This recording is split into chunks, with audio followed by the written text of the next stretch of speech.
aşkından bir arabamın önünde fidan bayılmadı, fidan bayılmadı. Arabamın önünde fidan bayılmadı, fidan bayılmadı. 175 miyiz?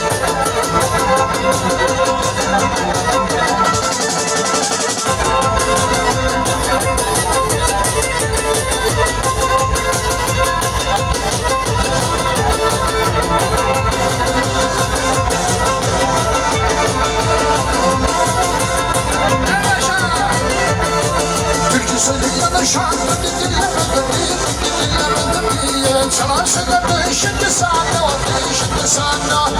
Evet çalan söylerdi şimdi sahne oldu şimdi sahne oldu.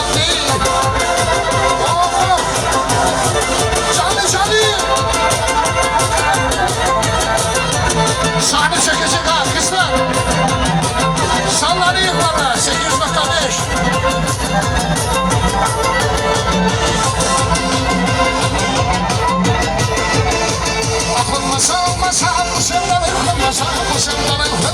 Madem oldu olacak seven seven yasa seven seven yasa. Madem oldu olacak seven seven yasa seven seven yasa.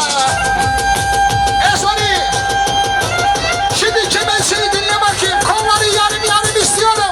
Aşağı almak için hazır olun. Özellikle erkekler. Erkekler kartal gibi istiyorum kolları. Dinle dinle kemençeyi. Yorun hemen koy verme.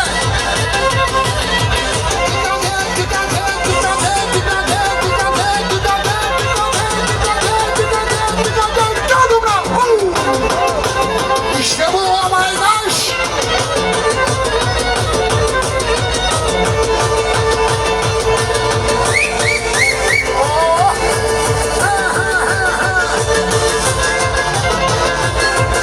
Helal olsun size.